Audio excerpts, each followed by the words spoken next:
Welcome back to Future Cities. I'm your host, Stephen Elser.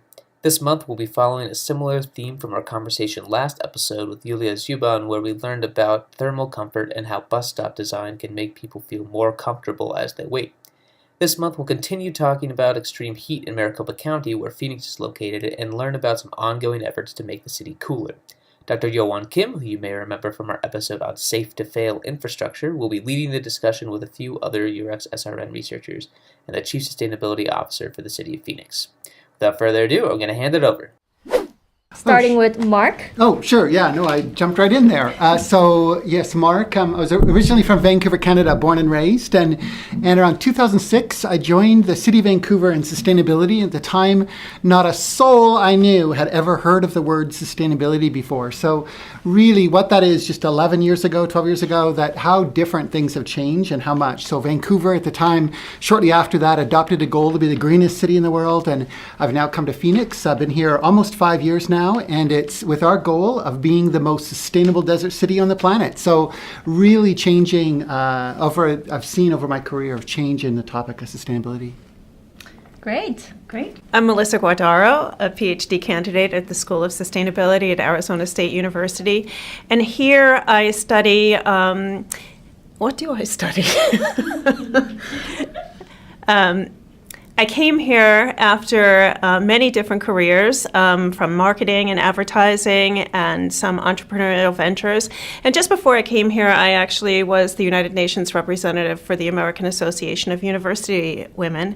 And I'm very interested in social justice issues. And as such, I was interested in the social justice aspect of sustainability. So I came here to start my PhD and got involved with the urban heat problem, which was born out of my own frustration. When I first came here, I was trying to be really sustainable, and my bicycle had not yet arrived, so I walked to the bus stop, and I almost died on a concrete pad, waiting outside at 110 degrees for the free circulator bus. And I remember coming in and telling Chuck, you people... Hello, I'm Chuck Redman, and other than listening to Melissa talk about the heat, I'm a professor of sustainability, but my training is actually as an anthropologist, archaeologist, and my early interests were in the origin of cities in the Middle East. And about 20 years ago, I decided that cities were my focus and that maybe we needed to think about cities in the future and making them better. And eventually I, like Mark, learned the word sustainability. And so we think about sustainable cities. And living a longtime resident of Phoenix, it's obvious that heat is a central challenge. And if there's anything we can do to make the future more livable and productive and attractive, it'll be to mitigate the heat and to make outdoor activities all year round possible. Great. Thank you, everyone. It is actually our great pleasure that we can have you three coming from different backgrounds and different regions and different cities. So I think we'll have a really interesting discussion today. So it's actually, I just want to share a quick information that I just read from a news article yesterday that the last year was the fourth hottest year ever recorded, according to NOAA and NASA. And that the past 5 years have been the most 5 warmest years in the modern record. And then I know that because you three all shared your different background, and then you have spent quite a time in Phoenix, Arizona, and from 3 years up to how many years? 30 years. So can you share how your experience with heat during summertime have changed over the years? What are your personal heat coping strategies during summer times in Phoenix? Who wants to go first? Well, I've been here the shortest amount of time, so I guess I should go first. I make sure that I'm not outside for very long, and that I drink plenty of water, and that I exercise only for a certain threshold period of time. And then do you see the heat extremes during the summers have been changes drastically over last 3 years, or do you feel the same? The first year, just the comparison for a summer here compared to the summer in New York was enough of a shocker. So I really haven't experienced that much more heat over the 3 years here in Phoenix. Great. I think we'll get to the midterm to Mark.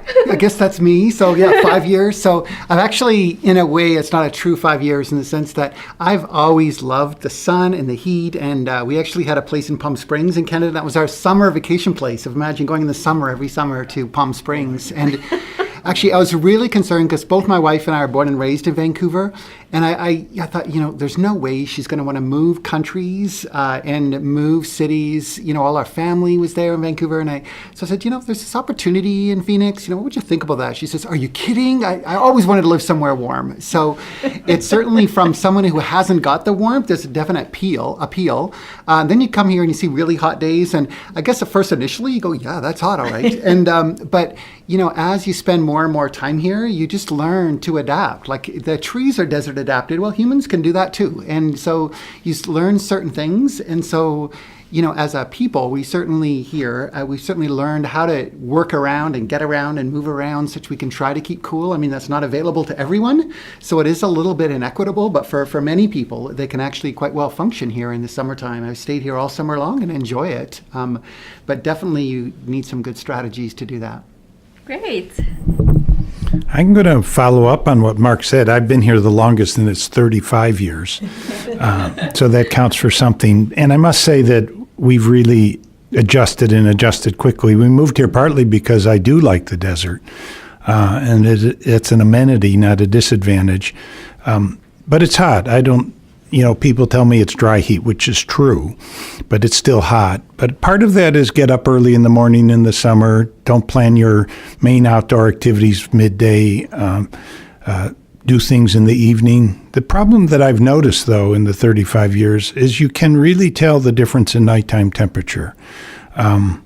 When we first moved here, normal summer mornings would still be in the 60s or 70s at the hottest. And now a morning, the lowest it'll get will be in the high 70s or 80s, and even worse on a few days. And there's a real difference there, and it's a difference that where eating dinner outside was sort of a desirable thing to do. It's a challenge now. So I think we have to do something, particularly about this rapidly changing nighttime temperature. Thank you, everyone, for sharing your personal strategies. I think I really liked that Mark said, like animals are adaptive and humans are also adaptive to surrounding environments. And like personally, when I look back 4 years ago when I first arrived in Arizona, and then first summer, it was really, really miserable. I was really depressed during summertime because I was enjoying going out for a picnic, and then summertime here I had to just stay indoors and taking advantage of ACs. But as time goes by, I was mentally and physically adaptive to the heat, and I think based on this, our experience here, I think we can talk more about our individuals and you all individuals' work. That's how your work touches on mitigating these extreme heat experiences. So first off, Melissa, can you tell us why do we experience extreme heat more severe in urban areas than other areas? And what is the most concerning impact of extreme heat that you think? Well, this is really following up on what Chuck was talking about, was how the nighttime temperatures have increased, where the low is now at a dangerous point. And there are periods over the summer where the temperature doesn't go below 85 degrees.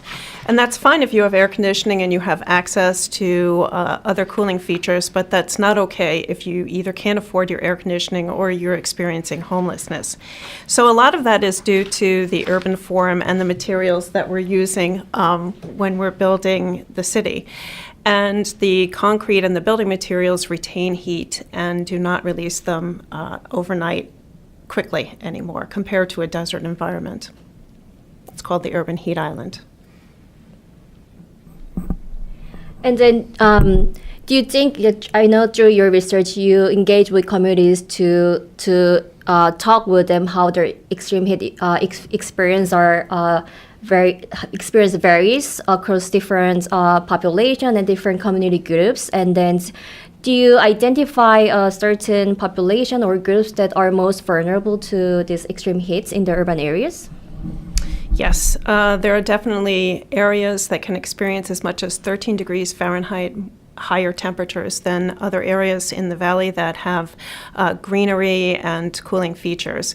And these are some of the communities that we have been working with, and it's a little heartbreaking to hear their story, knowing that they are almost unnecessarily suffering from the heat. And you talked about being depressed about going out in the summer. What we found is that there's really a fear about the summer and the impending summer temperatures that are coming, because they know they're going to have increased cooling costs. They know that it's going to be really difficult to use public transportation. So there's this whole mental component to it, mental health component to it, that I think that we need to be looking at more closely.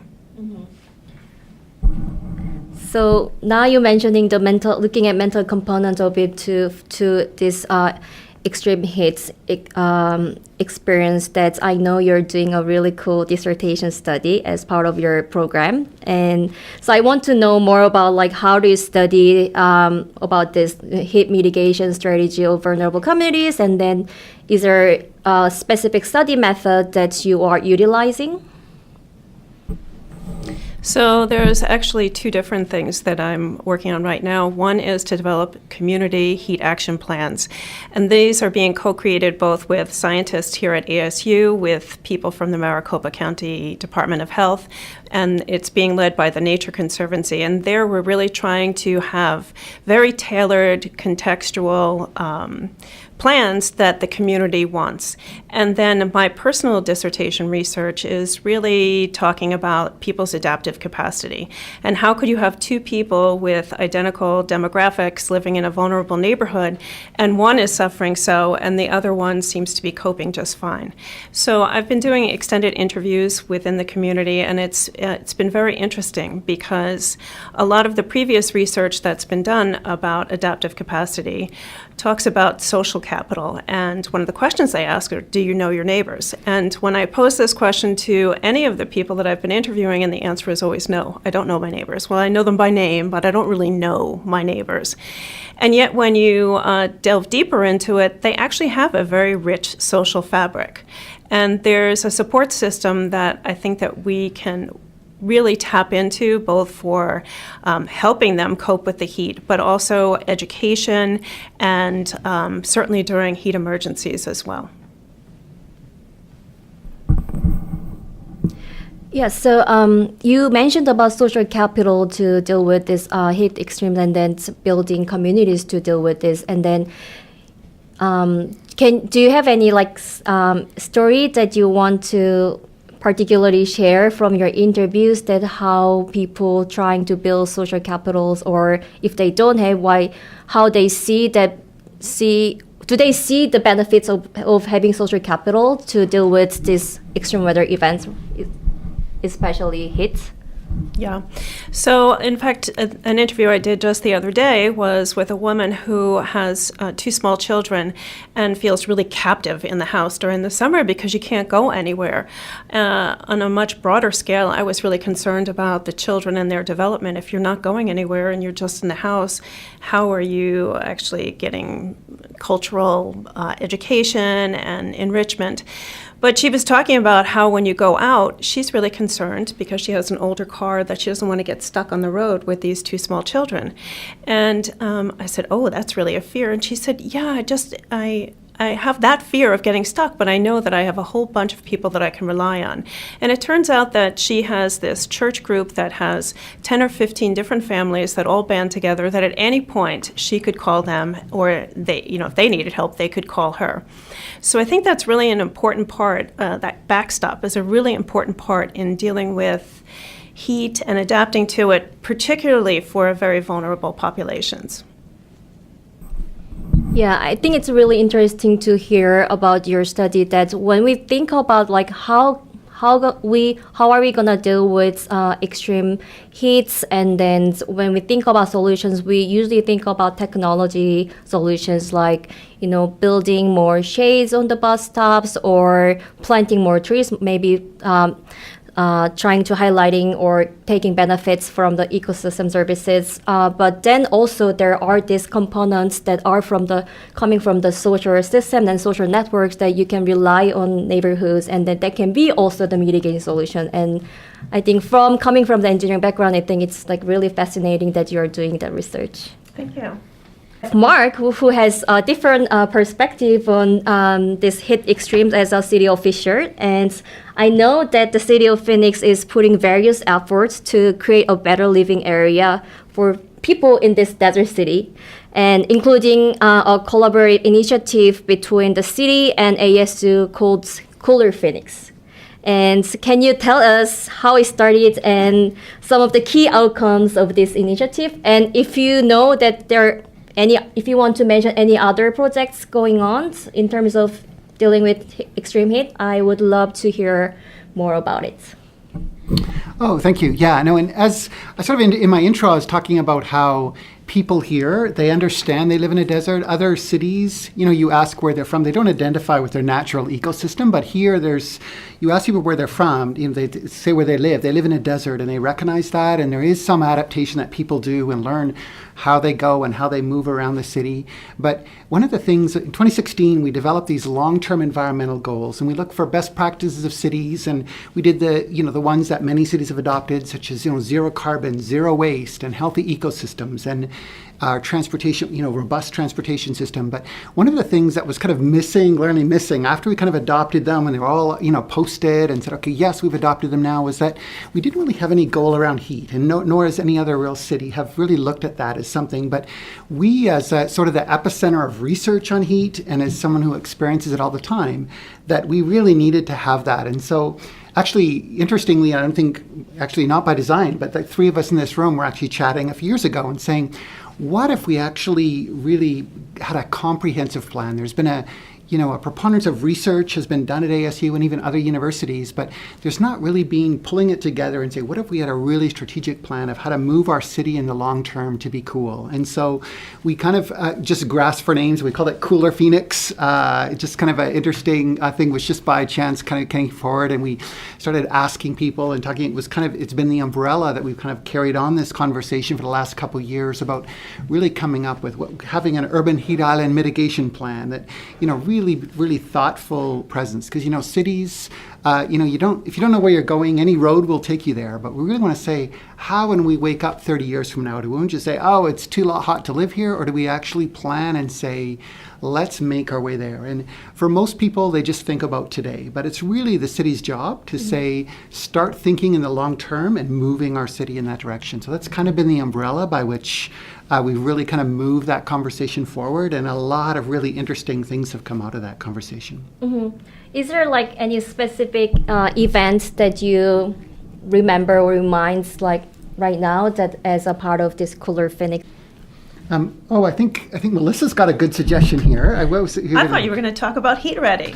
Yeah. So we actually, one of the things that catalyzed it was actually Bloomberg came up with a city challenge to bring forward urban problem. And so we started, and they had $1 million prize. And so we were thinking, we've got to do something on heat. And so that was a real catalyst. So we started thinking about what would it be, because no city, we're of any cities, we actually asked other cities, what would it be to be heat ready? They say, well, no, you tell us, you're the experts. And everybody was recognized as we interviewed other cities that, no, we've done all the research and we know everything. We're the ones to define that. And so we really have been working on this concept of, and actually one of the professors here, David Hunter out at ASU, kind of had that plan of being heat ready the way some cities are storm ready. And so we've been working under that concept to say, let's prepare our city to be heat ready in the long term. And so we've done lots of initiatives to try to look at that. And it's not just about actions, it's also about what policies do we need in place, what governance and funding do we need in place, about if we as a city spend $1 billion every year putting in capital projects,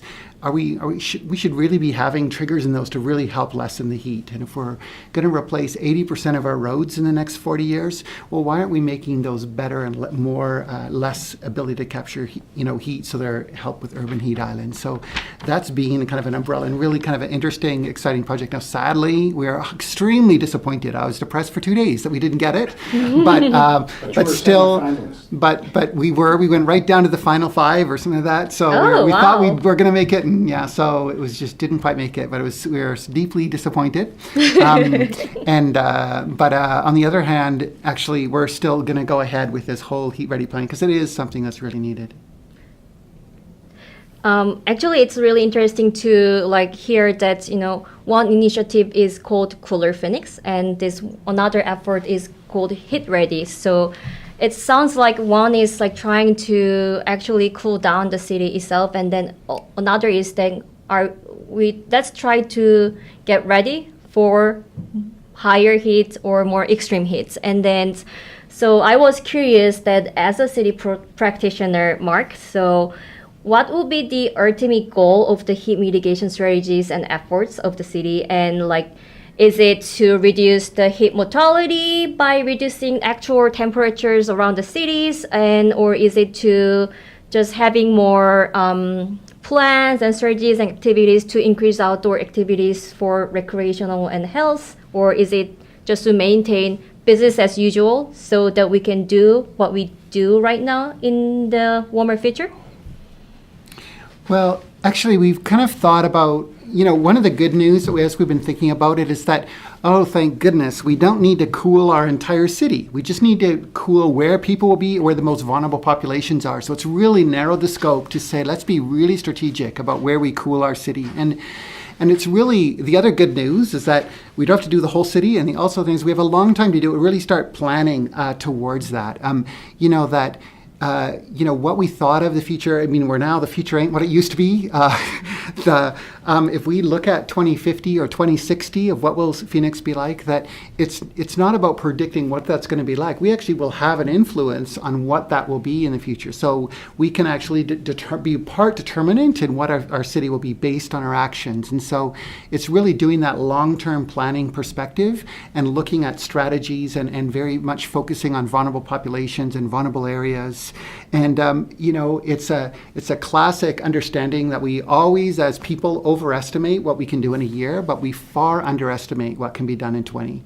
And so we need to very strategically be thinking about, okay, well, let's start now walking in that path and kind of seeing how much we could do in that time period. Thank you, Mark. I just have to thank you that we have a Chief Sustainability Officer in City of Phoenix, and then that we can work with you. And the one thing that I really appreciate for City of Phoenix and you is that we do lots of collaborative work with city practitioners, including Mark, you, and it's really good. It's really beneficial for researchers that how their research ideas can become actually implemented in cities into practice and policies. And then I wanted to ask you that if the collaborative work with researchers actually influence cities' climate change adaptation policy, but you said you are doing it, but also that's how do you actually integrate research into practice? If you can share it more about it. Wow, 3 questions in a row. I feel like I'm on the hot seat. So I would say that in general, universities across the U.S. are very much focused on, sort of have a tradition of, the goal is to be published and that. And cities, there hasn't really been a strong relationship with many cities and the local universities on research. And there really has been in the last number of years, particularly as we had this Cooler Phoenix conversation to really let's have practical research. And it's actually been a very catalyst, because how can anyone come out with policies if there's not really the research behind those? Like, for example, one of the catalysts that we've discovered, because we're kind of looking at, okay, there's 120 research papers that have been done on heat. They send out a parliament of students every year to study everything under the sun. And so he liked that. That's good.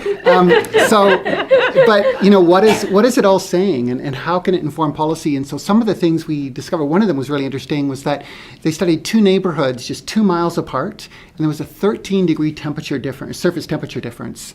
And so that has been, as we've talked to city council members and we've talked to others in the community, they say, oh, I want to be in that community that's 13 degrees cooler. And so some of the research that is just coming up with really straightforward answers, but if that just stayed in the research realm, it would actually have no influence. But, that and others, we're looking at one area that's really interesting, and we're looking at developing here in ASU, is actually to study walk sheds and where people are walking. So looking at things like, okay, if you're a zero-car household, a neighborhood, there's a lot of zero-car households, there's going to be a lot more people walking in those neighborhoods. Where are they going? Where are the transit stops? And identifying those walk sheds and saying, look, those are the ones we should create some cool corridors and shading where let's just put the coolest areas where the people are walking. And so we actually, in one of the surveys of the community, we asked them, if you had a shaded walkway from where you live to nearby shops and stores, would you walk or bike more often than you do now? And 86% of people said, yes, absolutely. It's in a way obvious, but it's like, okay, if we really want people to get out of their cars and out of our car household, that's very much here in Phoenix has been, hey, get a nice cool car, air-conditioned car. We really need to create those cool corridors. And so the research has been really valuable in really turning the light on of what we really want to do here as a city. Great. It's good to hear that, research is actually helping the city to create a better place, better living place. So thank you, Mark, for answering 3 consecutive questions, because we don't get city practitioners frequently in the podcast, so I have to get the most out of it. So now we have our third guest, Chuck. That as I mentioned in the beginning, that Chuck has recently started a research initiative at ASU with lots of scientists on campus in a partnership with Maricopa County for the Healthy Urban Environment, called HUE, right? And then I think it will be really interesting to hear more about it. Can you tell us about this initiative? Well, I'd be happy to, and it's starting, but it has a big vision and a big goal, and a lot of that vision comes from what Mark was talking about, which has been our long time now partnership with the city of Phoenix and some of the other cities around the valley. But the point is that we're all here largely because we want to be here, because Phoenix is a great place to live and to do things, and we want to keep it that way. And I have to say that a few years ago, I put up well with the summer heat and wouldn't think of leaving because of it. But a couple of years ago, it really became apparent to me and others that this is a long-term threat to the city, to its viability, to its desirability, and to its economic survival, and that we need to do what can be done. And I think a big part of that story is working together with people in neighborhoods and larger communities and with city officials and staff like Mark. But to think of what it takes to make a place desirable. It isn't automatic that 5 degrees makes all the difference. It makes more difference if you have a pleasant place to walk, even if the actual temperature isn't that much less. And so we're trying to say, what does it take? And with a bunch of people getting together and a nice opportunity afforded to us by the county, we're going to invest some money in working together to take some of the science findings that ASU people have been doing and put them together with some of the needs and perceived challenges that community people see, and sort of moving science from the laboratory into the neighborhood and seeing if we can test out things. Now, no project's big enough to totally change a city, and so what we're looking for is this middle ground of testing out and sort of demonstrating that something makes a difference. And once we do that, we think that cities and private developers and individual families will take up the things that really matter. Thank you, Chuck. That's really great that we are trying to move science and transfer science from lab to the actual communities and then in the city. And I noticed that one thing that is particularly noticeable in this project is that it also looked at the air quality of Arizona that is affected by heat.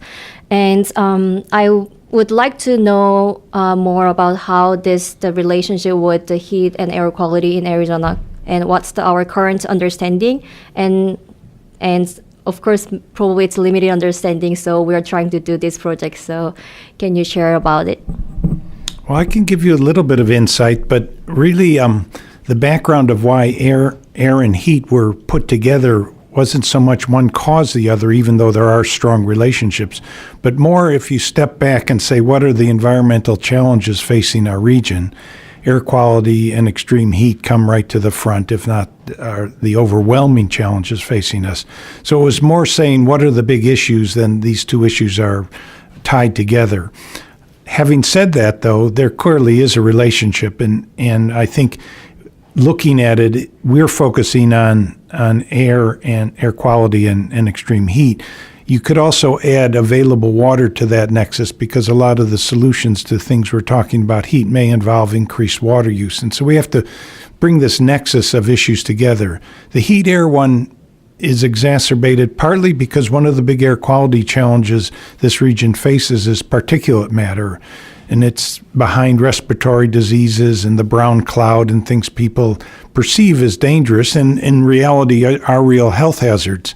And there is a relationship in a number of ways, and part of it is just the fact that the ground dries out. And when it becomes windy, we get dust storms, and dust storms become sometimes extreme, and we call them haboobs, and they're on the newspaper across the country. But even on a day-to-day basis, construction sites, gravel roads, blowing dust off your driveway, all of these things add a challenge to the air. And one of the things we're looking at, are there ways that we can more effectively damp down that risk, to replace the desert crust that kept dust storms in a natural setting from happening, work with construction companies to not just spray plain water, but water that actually bonds with the dust and holds it down. So there's some real connections there. There's connections with ozone, which may be our other biggest threat, but the connections are more complex. Definitely heat increases ozone production, but then plants also increase it, yet plants reduce heat. And so we have to find some sort of trade-off solutions that really work to our big benefit. But that's what this project's about, bringing people from diverse approaches together to talk about it, and talk about it with the practitioners who are out trying to make a difference in the communities.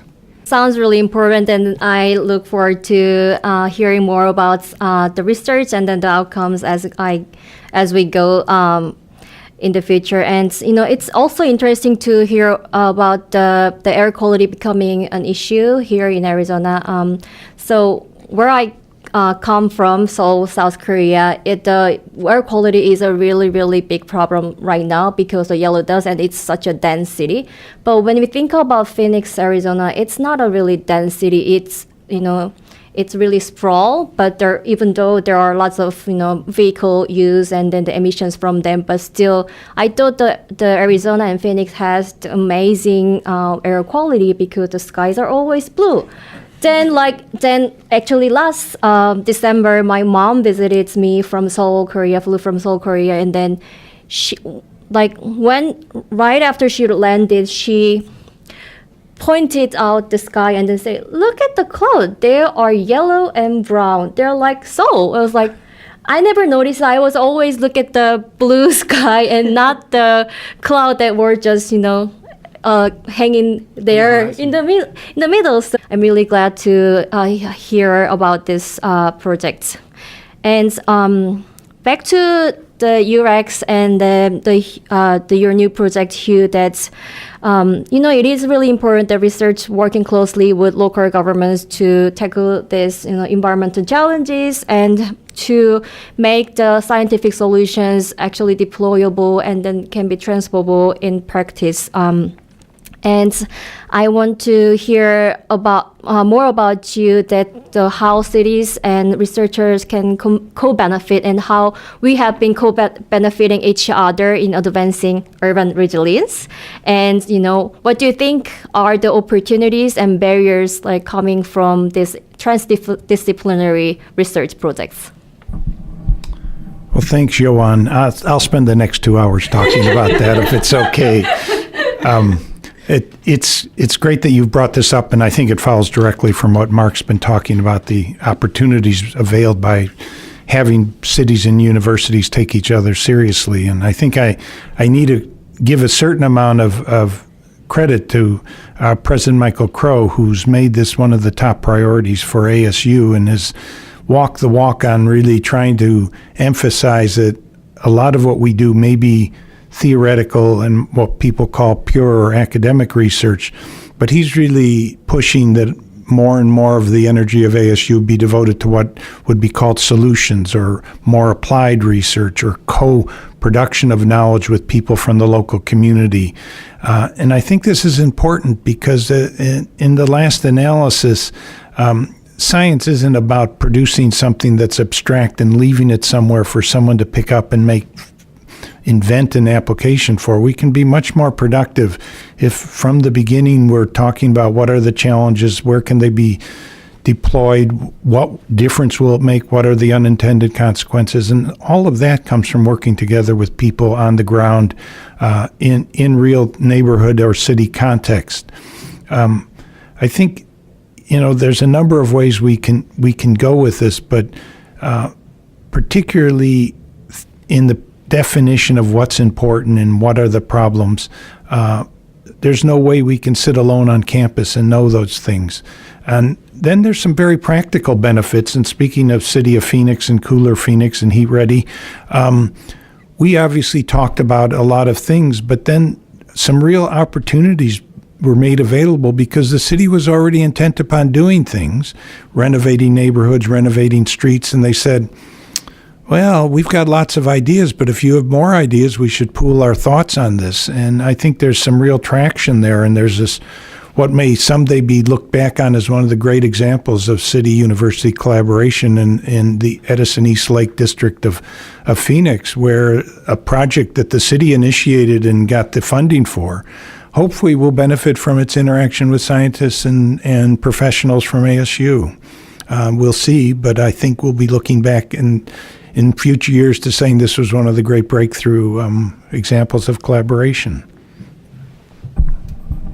Thank you, Chuck. Yeah, I think, I know that, like Melissa doing her dissertation work, that, you can just do your work at the desk, sitting at the desk, on the desk, and then, just reading articles and then trying to run models and stuff. But you actually, go out there and then reach out to communities to talk to them and to listen to them. And then, it takes time. You have to build trust between communities and also, that we have with, city, like with Mark. So I think as a researcher and as a part of UREx team, that's, I really appreciate these collaborations.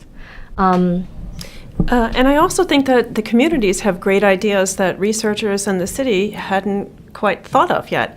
So in this same Edison East Lake community during our heat action planning work, one of the residents there was just shocked to find out that pavements can be 150 degrees or more. And she said, well, what do you do if somebody passes out? You shouldn't be laying them on the pavement. We really need to have heat certification training similar to first aid training that's specific to living in the urban environment in Phoenix. And that makes perfect sense to everyone, and it's something that we're going to probably follow through on in the very near future. But we would have never have thought about that had we not interacted with the community. And I think about that, it's really interesting, sort of the thinking about that, in that, normally we would say in respect, oh, this person is a PhD, or oh, that, they're really knowledgeable. But a lot of these members in their community, they have a PhD in life in their community, and they really understand what it's like to live in a place more so than any researcher will ever know. They know what specific areas of the pavement get really hot. They know when the monsoon rains come, where it's going to flood. They have a really good understanding of, oh, that's been tried. We did that, but that didn't work, and so just really taking advantage of this knowledge that people have of where they live, and together discovering, okay, what is it that we need? And the other one is interesting. There's actually a great story that was just in a Chicago paper today about they couldn't understand why they were giving away these free trees, and 25% of the people were not wanting them and saying, no, we don't want them, go away. And they asked them, and so they researched and found out why people didn't want them, and they said, well, they didn't ask us what we want, or they didn't have any sense of. They said, well, what's the city going to do? Are they going to charge us more taxes? They just had no idea. It wasn't their idea. And so it's really important, even if you have some good ideas, to really ask them, okay, what is it you need and want, and together, co-create your community with the community, what kind of city you want to be. Yeah, thank you all sharing your interesting stories and the really great works. I think something that we do in podcast to wrap up an episode is to summarize your work or the topic of the episode in the form of haiku. But before we get to the haiku, is there any last comment that you want to tell to our audience? Well, I think one comment I guess I can make on behalf of us all, and we're kind of wrapping this up, is that, often we'll look at adversity and feeling the adversity of the heat and going, it's a negative thing, but actually it's through adversity that we become resilient. Adversity is really the midwife of resilience. And so if we want to be a resilient people, that it's actually in that it's the very things that we really need to recognize, that not run away from it, but actually have it part of who we are. And that can, as a city, we can really grow and be strong in the context of extreme events. Thank you, Mark. I'm really, really happy that I have you here and that we can tell your story and the City of Phoenix story to our audience. So, everyone ready for the haiku? Yes. Okay, then let's start with Chuck. Okay, I'm not an expert at this, but okay. Oh, it's hot here. Let us make this city cool. Comfort is what counts.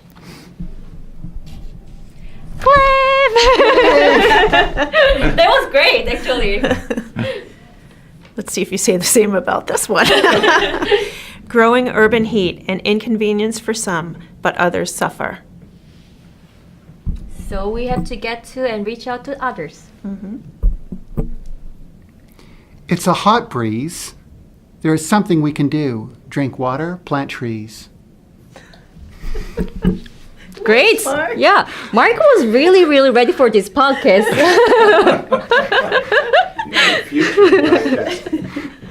So thank you, Chuck, Melissa, and Mark for joining me and us, our podcast today. And it was really, really great and pleasure to talk with you. Thank you. Thank you.